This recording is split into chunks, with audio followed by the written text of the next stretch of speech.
It's Friday, and we've got a lot to do before you can start the weekend. If you look at history, the odds are against another 20% up year. But when you also look at history, the odds of something terrible happening in the market or something to be fearful of, the odds are also against that. We've had many years of a couple of years of strong markets where the third year is also very positive. When you look at what can be the warning signs of a terrible market, we're not getting those right now.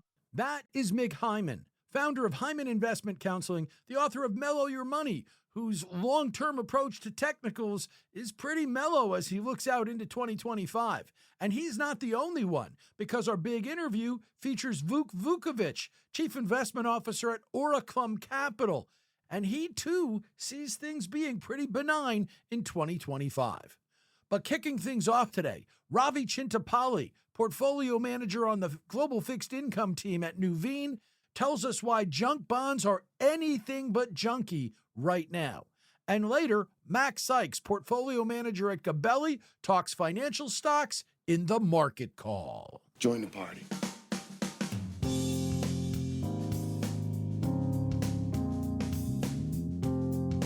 Yes, welcome to the party, pal. This is Money Life for Friday, December the 13th. And no, I am not scared off by Friday the 13th, not in the least. 13, my lucky number. 13, the number that I prefer to wear when I'm playing sports and all the rest. So I'm not afraid of that. And I certainly am not afraid of a show that is jam-packed with great stuff for you today. That's what we are going to give you. We have 4 really good interviews covering a lot of ground. And I will say that, again, when we're talking about the market right now, it's not that everybody is euphoric. It's just that there's a lot of folks who don't see much in the way of problems. But then again, Mick Heyman will tell you that might be a problem. He makes his debut today on the show. Vuk Vukovic also making his debut on the show. Actually, Ravi Chintapalli as well. So let us know what you think of the guests, because it's important. It helps us schedule. And you guys make an impact on who we're trying to schedule and what we're trying to do. And I will tell you, at the end of the show, I'll talk about what's coming next week. But oh my goodness, the month of January on this show, you cannot believe it. I mean, seriously. Bob Dahl from Crossmark Global Investments reviewing his forecast from 2024, then issuing his forecast for 2025. Christia Cullion, head of iShares Investment Strategy for the Americas at BlackRock. Rob Arnott, the chairman and chief executive at Research Affiliates. Liz Ann Saunders, chief investment strategist at Charles Schwab. Dec Malarkey, the head of investment strategy at SLC Investments. Ryan Dietrich, the chief market strategist at Carson Group. And that is all before we get to January the 15th.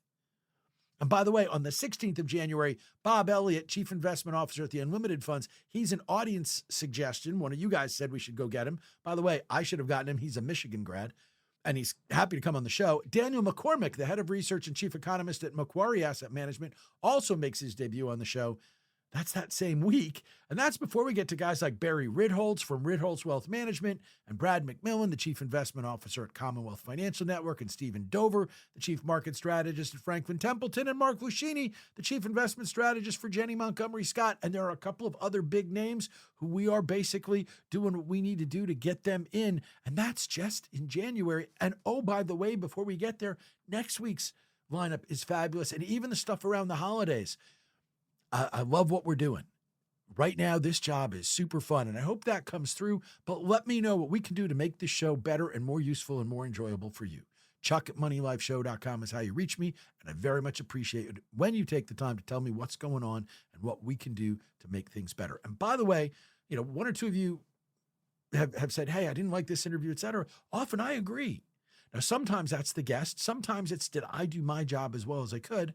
And I may disagree with you on some of that. And then it's, did we give the guest the chance to shine? But I like those criticisms too. I really do. And I don't take them badly. I don't like, you're a jerk. What do you know? You're the audience. You help make me and this show better. And I appreciate it when you do. But right now, I think you would appreciate it if we kept this show rolling and got straight to the guests. 4 terrific interviews. Thanks for being here. Again, our lineup, Ravi Chintapalli, Vuk Vukovic, Mick Heyman, and Macrae Sykes. The Navigator gets us started in just a moment.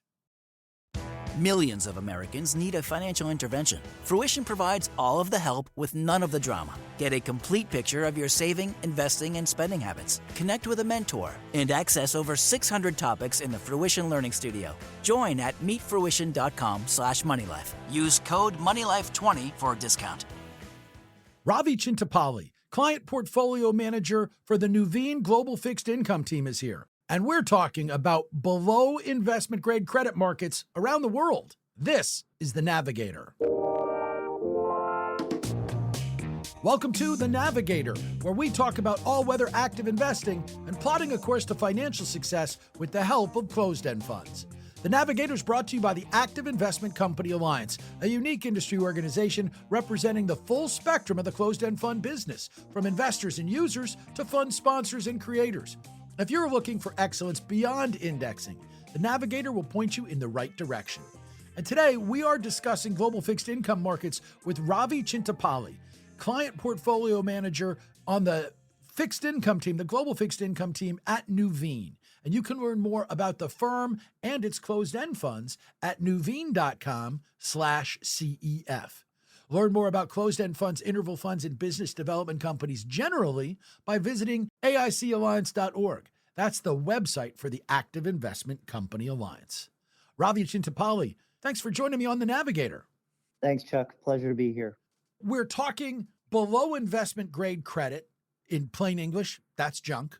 But I want to start with just an outlook for that sector of the market, because here we are watching interest rates start to come down, but when interest rates went up, we didn't see what we would have expected with junk bonds, which is rates go up. We normally think junk gets junkier, more defaults. If we didn't have the defaults then, are we at a spot right now where junk is not junky at all? It's very interesting, Chuck. Now, in fact, I think the structural shift that you've seen for the below investment grade or junk bond and junk loan world in the US and globally really saw a pretty significant shift from a risk factor perspective. I look back and think back to what we saw as a composition for the market in 2007. You had 30% of the high yield market in the US rated triple C. Today, that stands at about 10%. More than 50% of the high yield market is rated double B. And in fact, the default risk historically for double B rated credits has been near zero when you look back over the last 20 years plus. So today, when we think about, yes, you're right, rates spiked pretty aggressively over the last couple of years. Why was default risk more muted? And it's truly a function of the cohort of quality that exists in the below investment grade high yield space today. That cohort of quality help us understand return expectations in a market that is watching rates fall, if maybe slower than the market has seemed to expect rates would be falling. That's right. Other key factor that we think about when you should be assessing or thinking about when investing in below investment grade credit, you truly are the major risk factor that you're exposing yourself to is credit risk. When you think about the interest rate risk factor, it's really not the driving factor. So high yield was naturally insulated from the deterioration on price that typically comes from more longer duration, higher grade securities. High yield typically has a duration of about 3 years as compared to more investment grade or the broad aggregate bond index of about 6 years. At the same time, today, you still have that fixed rate coupon that is getting a benefit from, as you said, a falling rate environment. Importantly, because base rates have elevated so much, the yield on the high yield market today stands at about 7%. So pretty elevated as you think about what we kind of experienced as fixed income investors in the 0% rate environment that we all experienced for many, many years post-global financial crisis.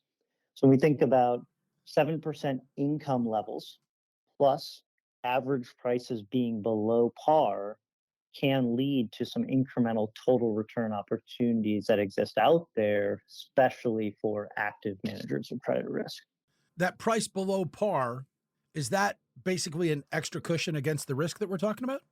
It is. Naturally, fixed income in general, not just below investment grade credit, it's an asymmetric payoff, as we know. Typically, you're lending money at par.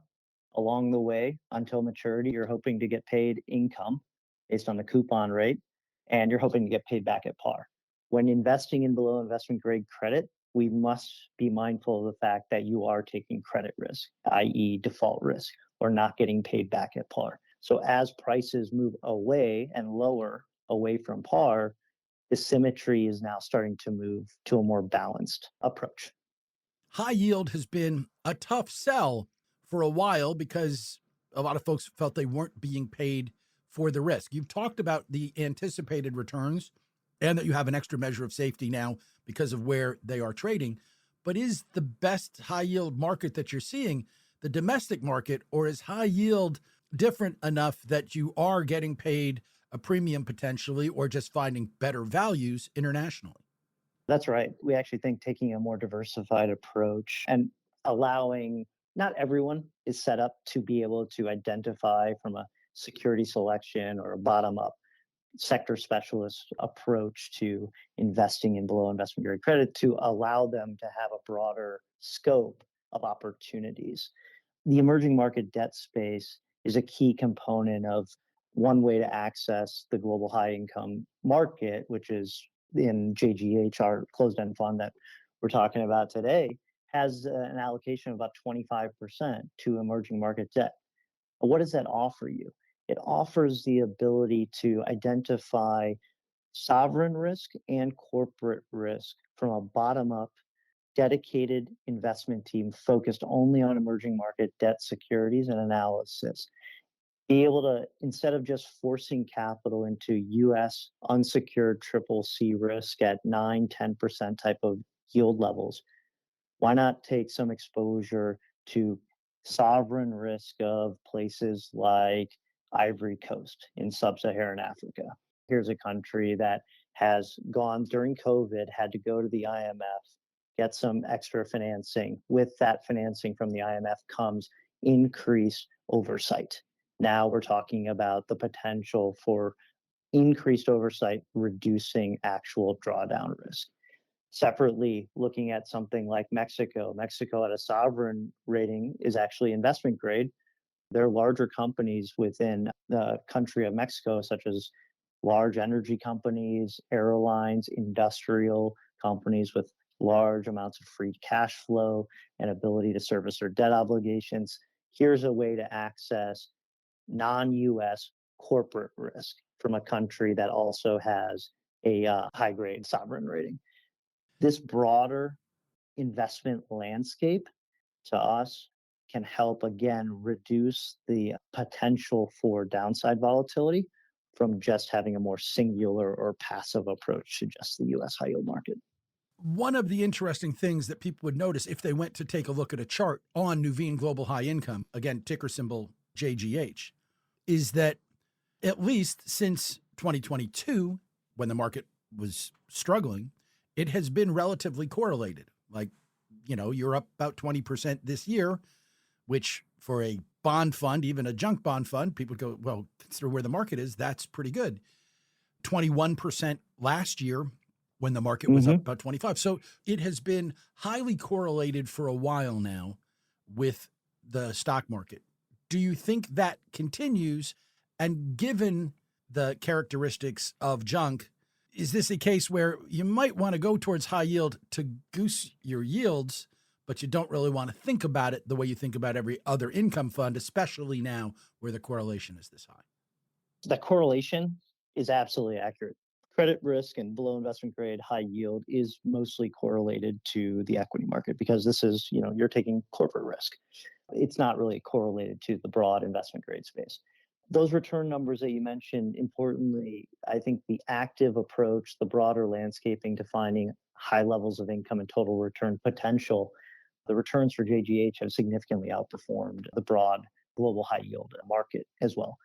Let's not forget the fact as when you're lending to companies at the debt levels, you are inherently taking less risk than equity because you have a prioritization within that capital structure to get paid first. Now, you're not going to get paid. You're going to get paid first on the broadly syndicated loans or the top of the capital structure, but unsecured risk sits ahead of actual equity risk. So I would argue, yes, while correlation of returns is very similar to the equity market, and that is probably going to continue, your absolute downside risk in the event of default is much more protected than owning equity risk. And again, we don't consider default to be a high risk at this point in the market, which is just one more reason to be looking at it, correct? That's right. The way you lose in below investment grade credit in high yield is exposure to too much loss given default.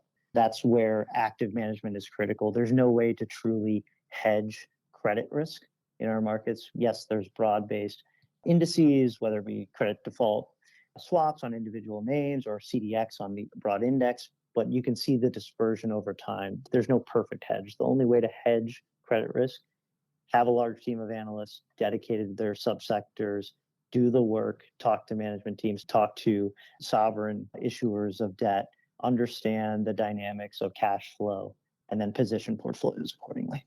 Ravi, great stuff. Thank you so much for joining me on The Navigator to talk about it. Thanks, Chuck. Absolute pleasure. Appreciate it. That's Ravi Chintapalli, a client portfolio manager for the global fixed income team at Nuveen. You can learn more about the firm and its closed-end funds at nuveen.com/CEF. And they're on X at NuveenINV. Later on Money Life, Macrae Sykes of Gabelli talks stocks in the market call, and I talk technical analysis with Mick Heyman of Heyman Investment Counseling. But up next, it's the big interview. Vuk Vukovic will be here. He's a hedge fund manager with a big picture view on economics. Oh yeah.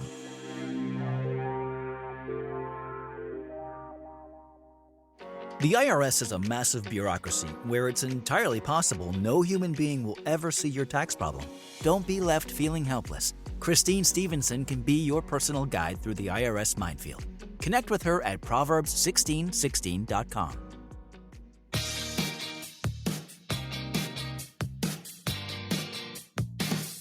Welcome to the big interview on the December 13th edition of Money Life. Joining me now, Vuk Vukovic, founding partner and chief investment officer at Oriclum Capital.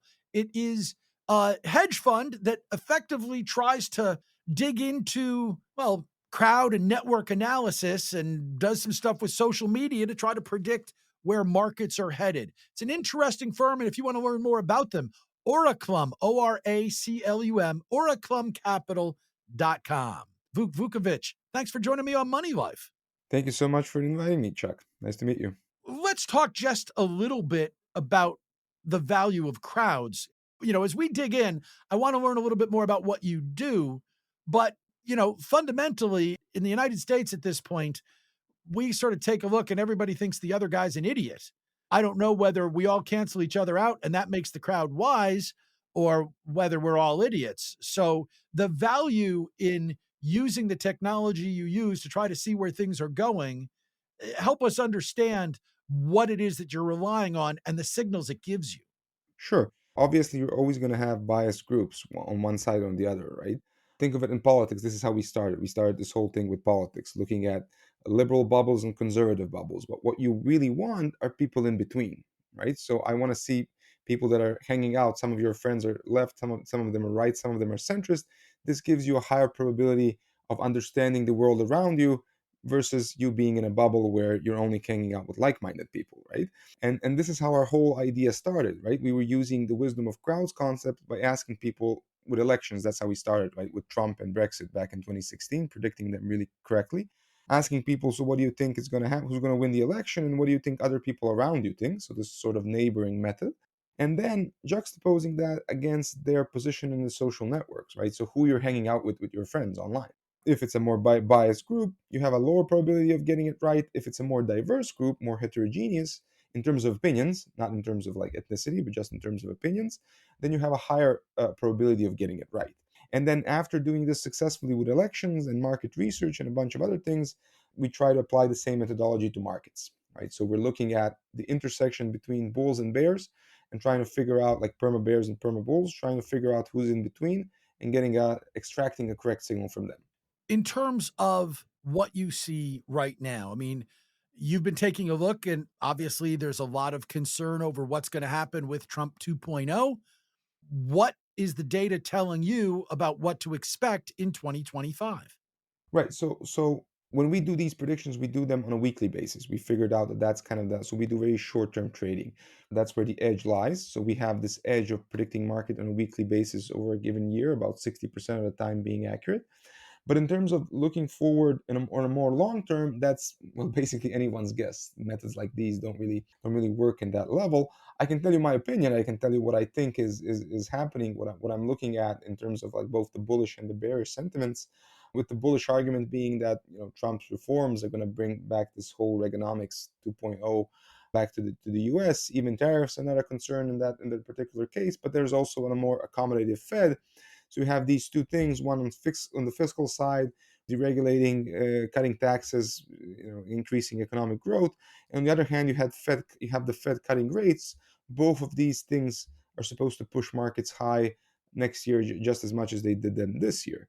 There is always a danger, of course. One thing are tariffs, the potential trade wars. These things, if they potentially increase inflation pressures, then what you get is a negative impact, and the Fed probably pausing, and this could provide a negative impact on markets.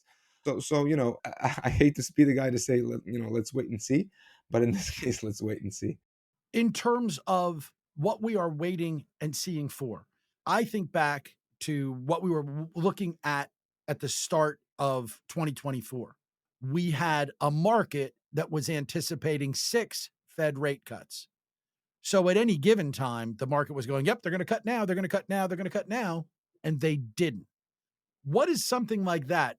An environment where the market is pricing one way, but being wrong. What does that do for somebody like you that's trying to look at this to read the tea leaves on a short term basis?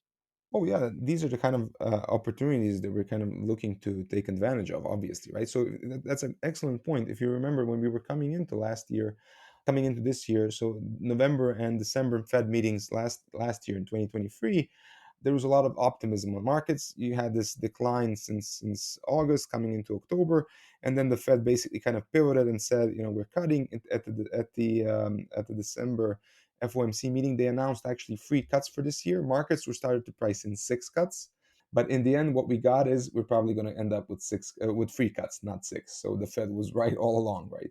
For next year, so next week we get the FOMC meeting again and the new summary of economic projections.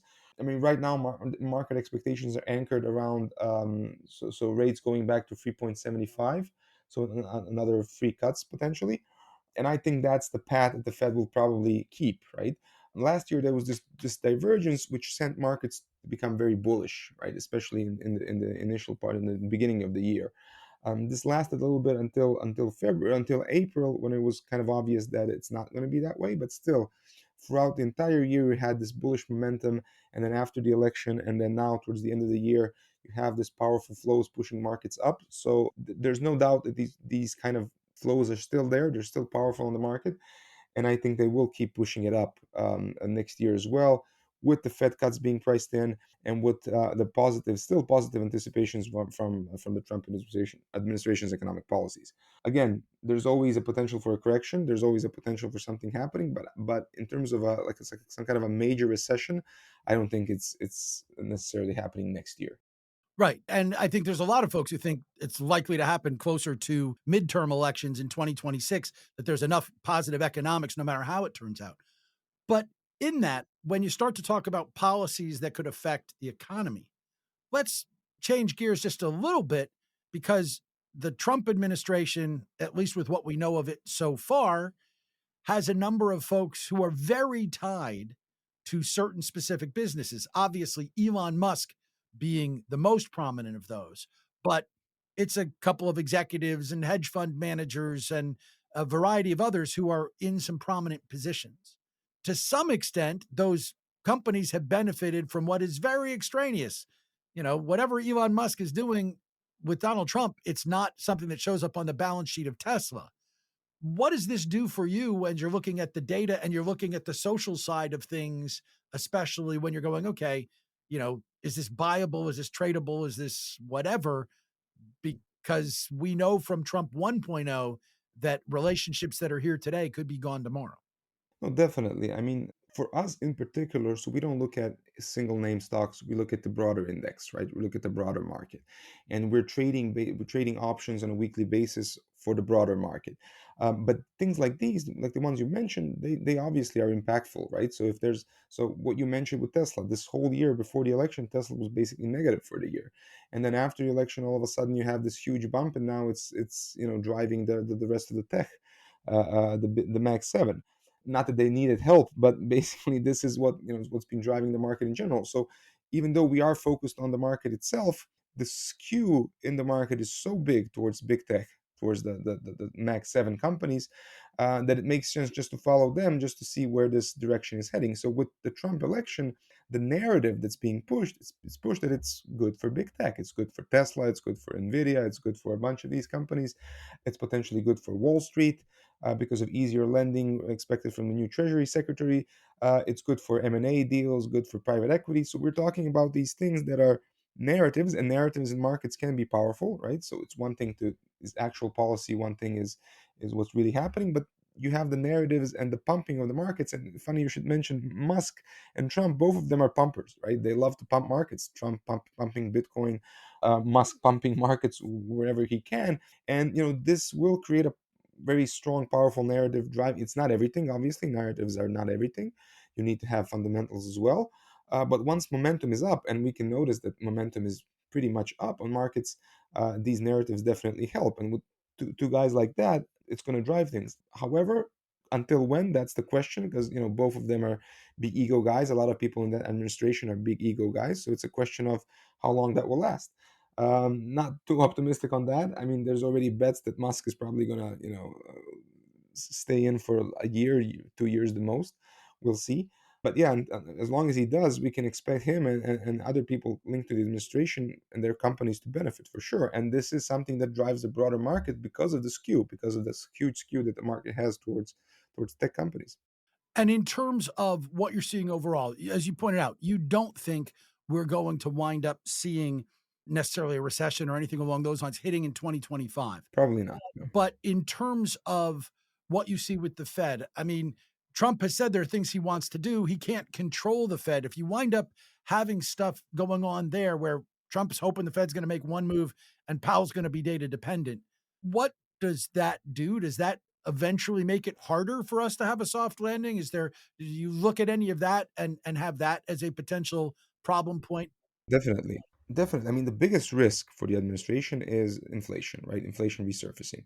So this can happen with two ways, right? On one hand, you have the economy overheating, right? So, growing too much with all these tax cuts and deregulations is going to be good for small businesses with the Fed cutting rates. But this potentially creates this overheating momentum that can happen sooner rather than later, and that pushes inflationary pressures. On the other hand, an additional stimulus to that additional pressure is tariffs. So if the Trump administration does impose tariffs on foreign imports, this not only the idea is obviously right. You impose higher prices for foreign goods. People are discouraged to buy them, but and they switch to domestic goods. That's in theory, but in practice, what really happens is that you have domestic good prices going up, the complementary goods of these domestic goods going up as well. And this creates additional inflation pressures. Now, this is probably not going to happen. So even if Trump implements these tariffs, let's say sometimes in 25 or 20 or early 26, it's probably going to take a while before we see this impact on inflation happening. That's why I'm more bullish for 2025 rather than 26. If there is a huge risk for the administration and the economy, it's inflation resurging, right? Both politically for Trump, because this is one of the crucial issues for which he won the election, and economically because it affects markets, it affects everyone. So we've seen what inflation can do, and the dangers of it. I don't think the Trump tariffs are going to kick inflation up 8 or 9%, but even a resurgence, even a small spike to 3 or 4% again to above 4% is a big problem. That's the biggest risk for the administration. Vuk, great stuff. Thank you so much for joining me on Money Life to talk about it. Thanks, Chuck. It was a pleasure. That's Vuk Vukovic. He's founding partner and chief investment officer at Oriclum Capital. You can learn more about the firm at oriclumcapital.com. And by the way, Vuk is on X. He is at Wolf, which by the way is what Vuk means, at Wolf_Vukovic. And we've got much more to go on this show, including In the market call, Macrae Sykes from Gabelli here talking stocks. So stick around. We're living the money life. We're back at it in a moment.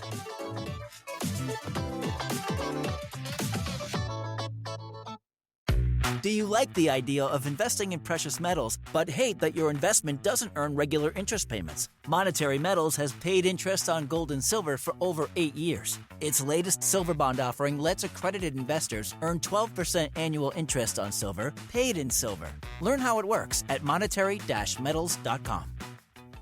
Don't get technical with me. But enough of my technical mumbo-jumbo. Allow me to demonstrate. Welcome to Talking Technicals here on Money Life. And I know you like it when we bring in more and different opinions. Joining me for the first time today on Talking Technicals, Mick Heyman. He is the founder of Heyman Investment Counseling. He is the author of Mellow Your Money. So you can learn about him at Heyman Investment Counseling, Heyman, Heyman, HeymanInvestmentCounseling.com or mellowyourmoney.com. Mick Heyman, welcome to Money Life. Thank you so much, Chuck. Excited to be here with you. When we talk technicals, one of the things that happens is there are those guys who are focused on the short term, what's going to happen right now. And then there are folks like you who take a look at the long-term kind of picture.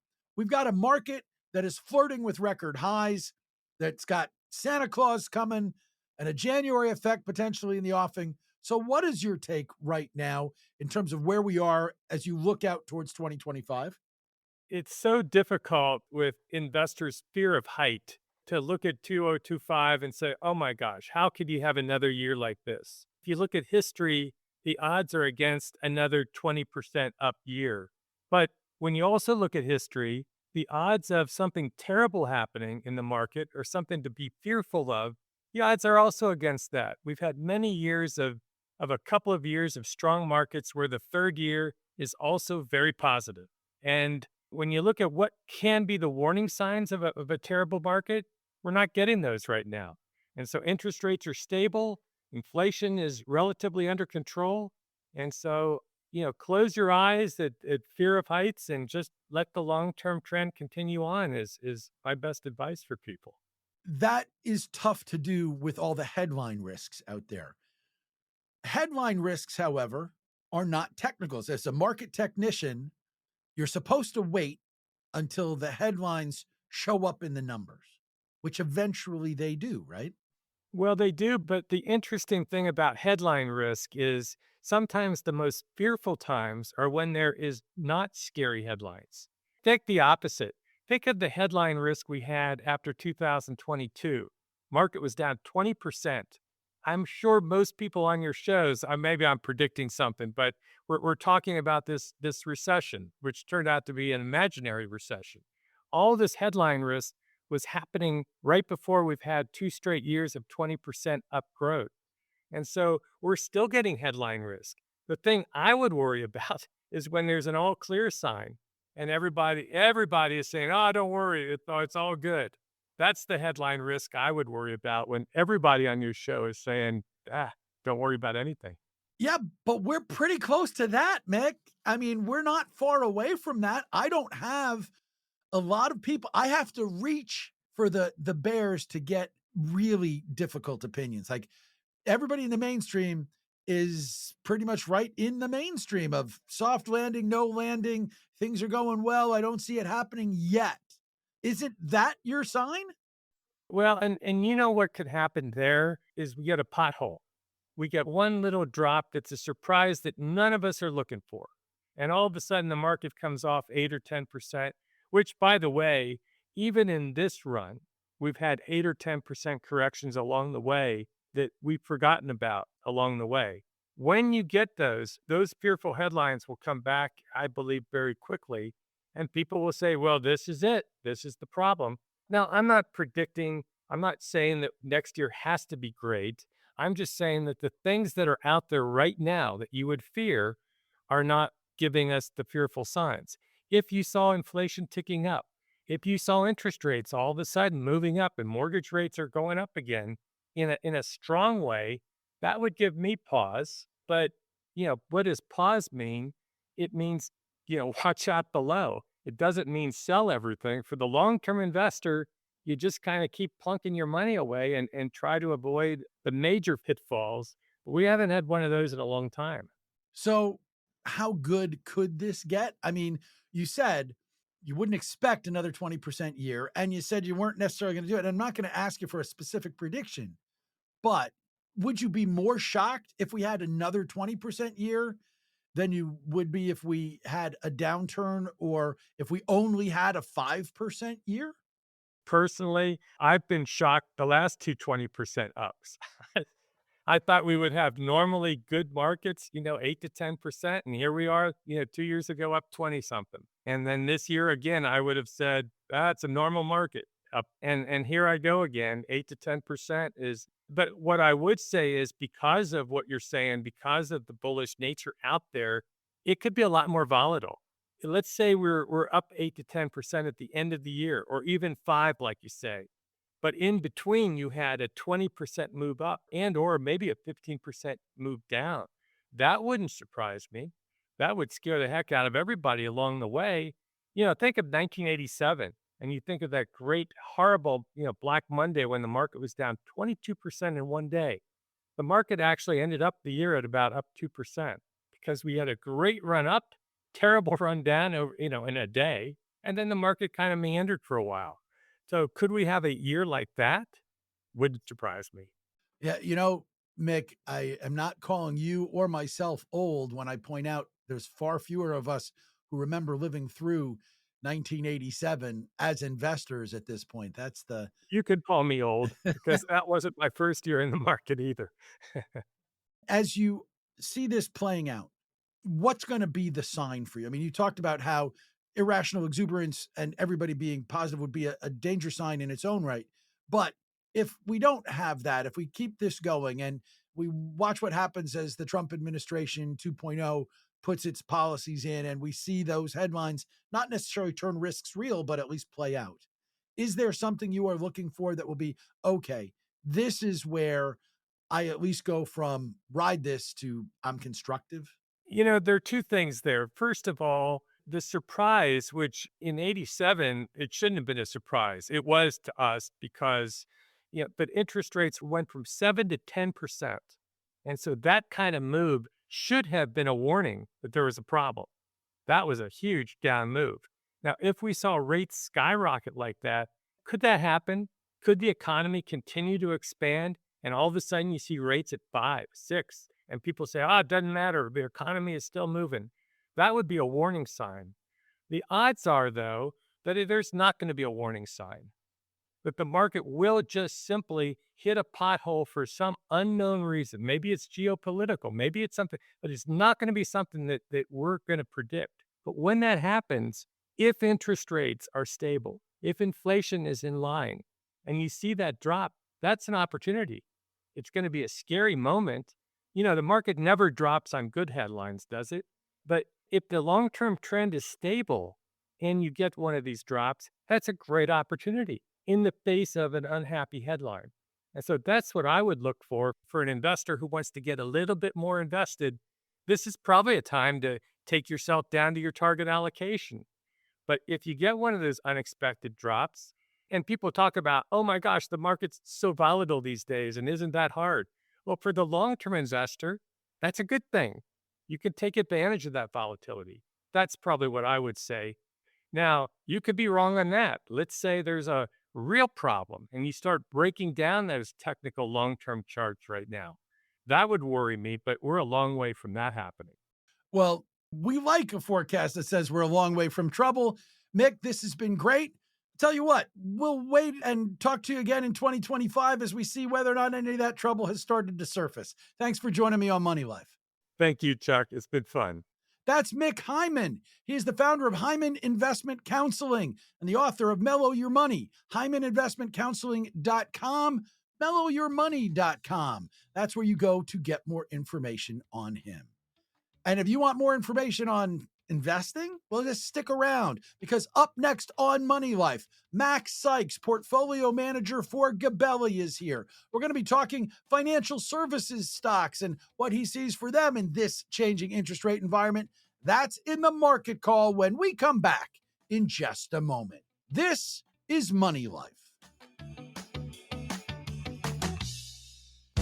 Everything an advisor needs can be found in one award-winning newsletter. Advisor Perspectives takes the most important financial perspectives and delivers it right to your inbox. Go to advisorperspectives.com and stay informed. Macrae Sykes, portfolio manager at Gabelli, is here. We're talking stocks, and this is the Market Call. Welcome to the Money Life Market Call, the part of the show where we talk with experienced money managers about how they do their job, what they look for that determines their buys and sells, what they see happening broadly on the market, and how they put it all together.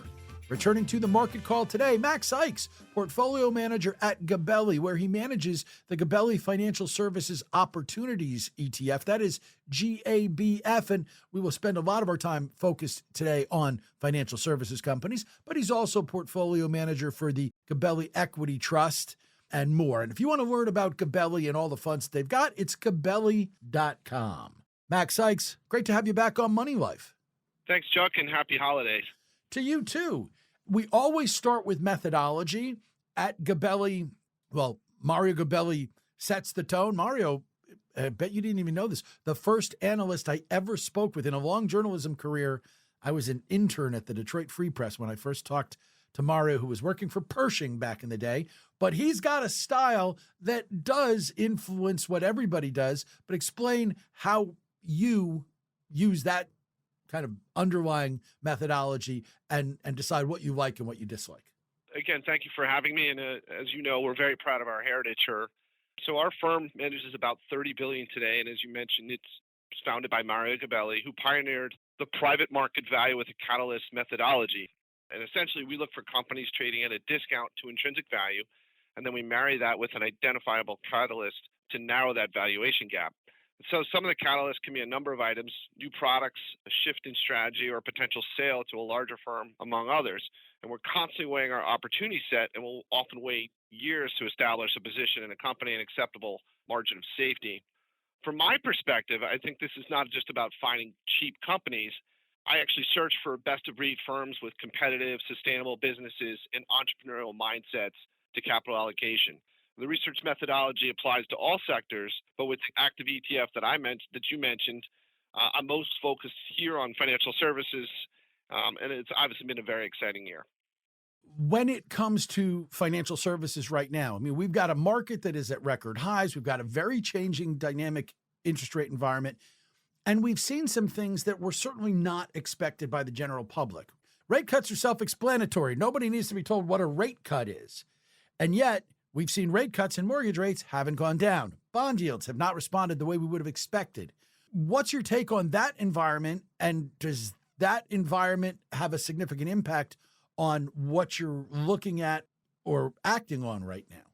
You know, that's certainly something that we follow in terms of financial services. And as we've seen an improvement in inflation, which would obviously affect the level of interest rates. And that's slowly coming down. And we had an inflation report this morning, a little more stubborn. So I think the Fed continues to tackle that, and we'll see some more progress over the year. And as we've seen, we're in line for more Fed cuts, and so that should help. And I do think that we are still never going to be in an era, though, again, in terms of the zero rate environment that we had for over a decade plus several years ago. And so I think, focusing on sort of tweaking, getting the Fed down to a more normalized level will be our target. And you'll see that over the next year. But I would just say one of the major themes for next year, and think about 25, is an improvement in the capital markets. So a couple of catalysts to help that outlook. First, many sponsors, so those are private equity firms, are sitting on a host of potential realizations, and the IPO process is one of those. And secondly, as we just talked about, you have a more favorable Fed, which is leading to a lower cost of capital. And last, as we know most recently, there's been a change in the executive branch, which is going to boost CEO confidence for M&A activity. So a more buoyant capital markets will benefit the major investment banks. We all know those, Goldman and Wells Fargo and Bank of America, et cetera. But another way to play the return of the IPO market is through a company called Suru Capital, which is a BDC, and the symbol is 4 S's, so SSSS. This firm is led by Mark Klein and uses its capital to invest in pre-IPO companies. And some of those include Service Titan, which is IPOing today, Liquid Death Drinks, and most recently CoreWeave, which is a leader in data center infrastructure. So the shares of Subaru actually traded at a discount to their NAV currently. And last week, the CEO and the CFO bought shares at 52-week highs. So we see lots of potential here from a $6 small cap company. And with the IPOs starting to heat up, we think that's a good catalyst for the overall shares as well. I'm curious because I don't have everyone mention the insider buying. You just dropped it in there quickly. You know, when you're looking for that private market valuation with a catalyst, how much do you factor things like insider buying into it? A couple of things on that. First of all, insider buying is usually, these are generally insiders that already own the shares. So oftentimes it's a very good indication of value there because, hey, they have the most information, they have the best outlook, and here they're stepping up and increasing their capital commitment. So that's usually a very good sign. Secondly, for a firm like this, which is an investment firm, when the CEO and the CFO who are actually investors themselves are buying shares of their own company, that's doubly a good sign. And then lastly, when you have a company where the shares are almost at 52-week highs and you look at the move almost 50% off of a lower base here, and they're still buying, that's also a good sign. So you wrap it all together, very positive for this company. And within our private market value with the catalyst, again, we're looking for a discount to intrinsic value. And with these officers buying it, that gives us confidence that we're on the right path to understanding that there is a discount here. And then it also serves as a catalyst to how those shares appreciate more closely to the intrinsic value that we believe. When it comes to financial services, we talk with managers who find a huge difference these days between the regional banks and the big banks, et cetera. What's your take on that right now? So we've had a huge sweep up. I think the XLF is up almost 35% this year. So that's the big index for financials. More recently, the regionals have done much better. And, I think that reflects the normalized curve. Again, as we start to play out this Fed easing cycle and the repositioning of balance sheets and recognition of, the intensity from previous securities such as held to maturity and, lower yielding 30-year mortgages, et cetera, it'll be important to go house to house and balance sheet to balance sheet to see how this evolution of the improvement in NII comes. And so last quarter, we've seen this huge sweep up across the industry. It will be very important to marry that with the true fundamental gains for next year. And we still tend to believe that the bigger investment banks such as JP Morgan and Wells Fargo are much better positioned to take advantage of that in terms of their NII through their scale, et cetera, and capital as well. So we still continue to like the major banks there, even though the regional banks and the smaller banks will benefit from this more normalized curve and easing of the Fed policy. What makes you sell? Once you found the right sorts of things, what makes you move away from it? And what have you been moving away from recently? We've had some tremendous appreciation in some of the alternative firms that we follow. So Blackstone, Apollo, et cetera, and some of them up over 100% and also had great years last year. So those are areas that we've been trimming a little bit. And, we think there's a great outlook for these companies in terms of the asset gathering, the realizations next year, and excitement about, the payouts in terms of investors as well as earnings gains. But, with companies that have appreciated so much in such a short amount of time, we think there's other opportunity to redeploy capital. You mentioned one or two names in there, but we've got time for one or two more in terms of what stands out to you right now. What's another great opportunity to you? So yesterday I was at a presentation for a firm called W.R. Berkley. It's a insurance company run by a very active, intelligent capital allocators. We like to call him Rob Berkley. He's a second generation. It's a $20 billion market cap, trades around 13 times earnings, and they're benefiting from huge tailwinds in terms of a hard market, asset appreciation, and competition for their products. And so there's a company that's done over a 20% CAGR for 50 years for their shareholders, and it's trading at 13 times with a very good outlook in the industry, as well as higher interest rates, which will help their net interest income. So I really like the shares of W.R. Berkley. So again, W.R. Berkley, ticker WRB. Now we're going to get your quick and dirty take on some stocks that my audience is particularly interested in. Quick and dirty. As it so happens, this little game is getting me ready for the real thing. We hope it is. This little game is quick and dirty. It's our lightning round. It's where we put our guests to your test. And if you want to test our guests, Send your name, your hometown, and the ticker symbols you're interested in to Chuck@moneylifeshow.com. We'll add it to our list and hope it makes it into an interview soon. Today, we start with two requests from Amy in San Diego. The first is for BlackRock. Its ticker symbol BLK. So this is the largest competitor in the asset management industry. Asset flows are being driven by its ETF franchise, iShares. So nice growth in assets there. And they just added HPS as an acquisition, so that will boost their scale in the alternatives. Very innovative management team. I would buy the shares.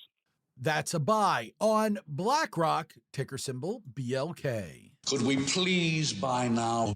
Amy's other request is CME Group. The Class A trades under CME. So industry innovator and leader in commodities trading, entrepreneurial business leader in Terry Duffy with a history of generating returns, and they're benefiting from secular growth in products. I would buy the shares.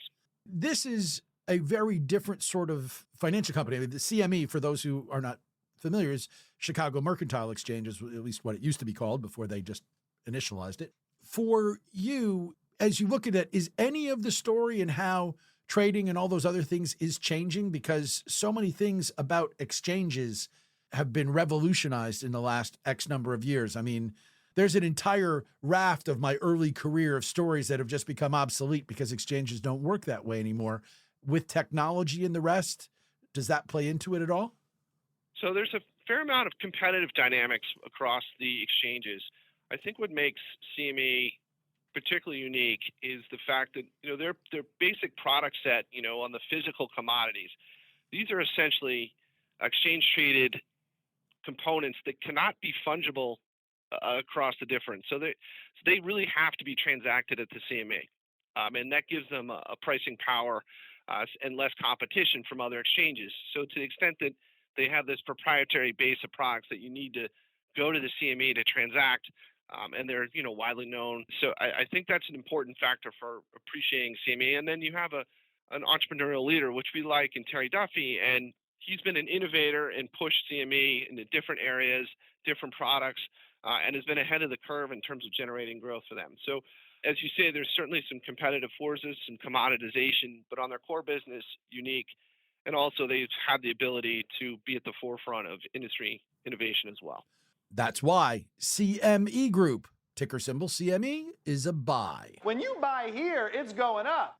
Pat in Swansea, New Hampshire gets our next request. It's for Travelers Companies, ticker TRV. So that's another blue chip in the industry of insurance. And in general, we love that business, as I mentioned, with W.R. Berkley. Solid premium growth from hard markets, higher rate environment for investment income, and also a decent company. But for our portfolio, we prefer to own W.R. Berkley, as I mentioned, and also Chubb, which are well run and have a history of generating better than industry mean returns. But I'm having a tough time categorizing that because that's a good company. It's not necessarily a bad stock. It's that other stocks are better. So is it hold it if you've got it because you're not against it, or is it a sell? It's a hold if you have it, but I think you'll do better with both W.R. Berkley and Chubb. So if you want to do a little bit better, I would think you'd swap into those two names. So hold to a soft sell on Travelers, TRV. No money changes hands today. But if you want the money to change hands, it would be going to Chubb, CB, and to W.R. Berkley. Dan in Williston, Vermont gets our next request. It's Prudential Financial, PRU. Right, and I would put that in the same category as Travelers. Obviously, a decent company, conservative balance sheet.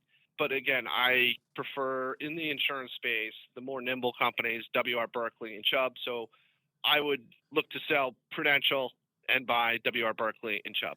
And now for the profit taking. Yeah, that's basically what we've said on both Travelers and now Prudential Financial, PRU.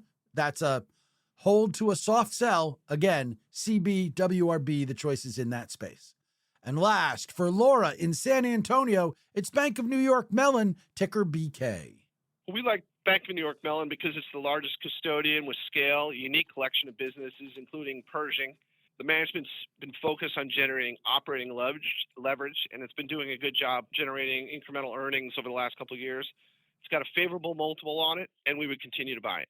Money in the bank. Yeah, Money in the Bank of New York Mellon, in this case, ticker BK, was a buy. And it's Money in the Bank for us that an interview with Macrae Sykes is going to be great. Mac, you never disappoint. We appreciate it. Thanks so much. Happy holidays. We'll talk to you again in 2025. Happy holidays to you. That's Macrae Sykes, portfolio manager at Gabelli.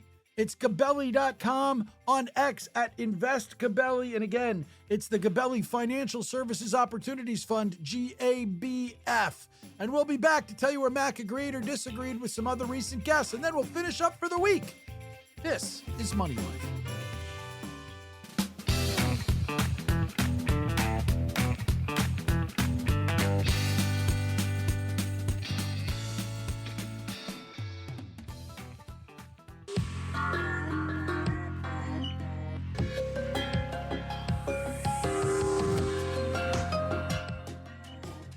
So it's another week already. Sure is, and there aren't many weeks left in the year, but time flies when you're having fun. We had a lot of fun this week. Man, we've got fun things planned through the holidays and more. But first, let's go quickly through Macrae Sykes today and any crossover. He talked about WRB, WR Berkeley, Lucas Tomicki from LRT Capital Management, also like that stock. That was back on August the 8th. Then during Quick and Dirty, I'm a little surprised we didn't have crossover on a couple of the financial stocks, but we didn't until we got to Bank of New York Mellon.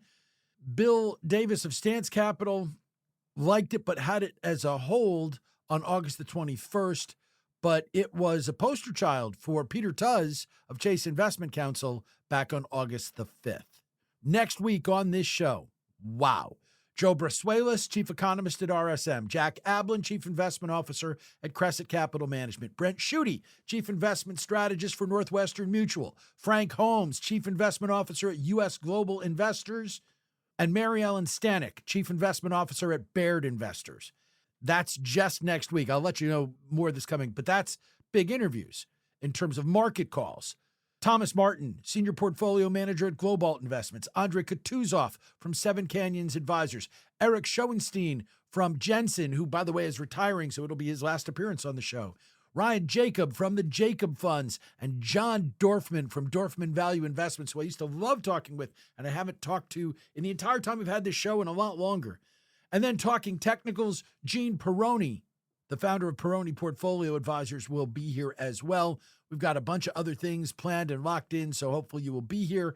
We may surprise you. And speaking of surprises, one other thing that we've added to our schedule that I want you to know about so that you are here is that our first big interview of 2025 will be Sam Stovall from CFRA Research. So we may have a pretty big one to end 2024, but I know the holidays, you're busy and everything else, but find time because you aren't going to want to miss it. Now, among the things that are happening today that you might not want to miss, well, it's the National Guard's birthday. Okay, I don't know, but it's official Lost and Found Day.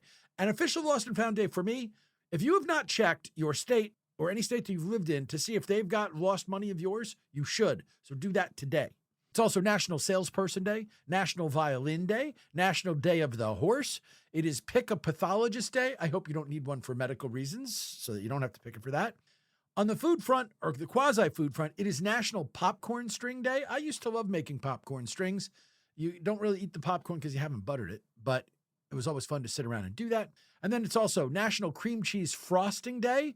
It is Ice Cream Day, and it is National Cocoa Day. And yes, I made hot cocoa for Gail and I yesterday, and it was so good, I think I should do it today so I can celebrate. My guests today were Ravi Chintapalli, Client Portfolio Manager for the Global Fixed Income Team at Nuveen, nuveen.com/CEF, on X at NuveenINV. Vuk Vukovic, Founding Partner Chief Investment Officer at Oraclum Capital, oraclumcapital.com, on X at Wolf_Vukovic. Mick Heyman, founder of Heyman Investment Consulting, HeymanInvestmentConsulting.com, HEYMAN. And Macrae Sykes, Portfolio Manager at Gabelli. It's Gabelli.com, on X at InvestGabelli. Thanks to them. Thanks to Rob Floyd, my producer. Thanks to Maho, my dog. But mostly, thanks to you for being here, because you make this special one worthwhile for me each and every day. The Money Life quote of the day comes from Peg Bracken. And when I was a kid, Robert Klein had a comedy routine about her. But she said Gifts of time and love are surely the basic ingredients of a truly Merry Christmas. Well, work on your gifts of time and love in this holiday season. Get those things ready. Focus on that rather than money this weekend, and hopefully it'll improve your holiday season. And it'll keep money in perspective. And remember, until we do this again the next time, the best thing you can do for your money is not worry too much about it. Have a great weekend, everybody. We'll see you again on Monday. The people who appear on Money Life are here for your and their own entertainment. Don't take advice from us or any other podcast without doing more research and/or consulting your financial advisor. We believe our guests provide reliable information, but we can't and don't guarantee the accuracy or completeness of their statements. Opinions expressed on Money Life are those of the host and guests only and reflect their personal thinking. They're not representative policy or strategy of any employers or sponsors. This show is produced by Money Life Radio, which retains all rights to the content. If you want to use any part of this show for your own purposes, be they good or evil, you must get our written permission first. And remember, with great financial information comes great responsibility. Please act responsibly. Go away. The party's over. Shares of this ETF are bought and sold at market price, not NAV, and are not individually redeemed from the fund. Buying or selling ETF shares may require additional fees, such as brokerage commissions, which will reduce returns. Financial services companies operate in heavily regulated industries, which are subject to change. The underlying securities are subject to credit and interest rate sensitivity risk, which could affect earnings. Additionally, since financial services firms are correlated to GDP, a decline in the economic environment could impact profitability. Returns represent past performance and do not guarantee future results. Current performance may be lower or higher than the performance data quoted. Investment return and principal value will fluctuate, so upon redemption, shares may be worth more or less than their original cost. To obtain the most recent month-end performance information and a prospectus, please call 800 Gabelli or visit www.gabelli.com. As of September 30th, 2024, SSSF represented 4.1% and WRB represented 4% of GABF. All other stocks mentioned represented less than 1% of GABF. You should consider the ETF's investment objectives, risks, charges, and expenses carefully before you invest. The ETF's prospectus is available from G.Dot Distributors, LLC, a registered broker-dealer and FINRA member firm, and contains this and other information about the ETF and should be read carefully before investing. To obtain a prospectus, please visit https://www.gabelli.com/fund/ETFS.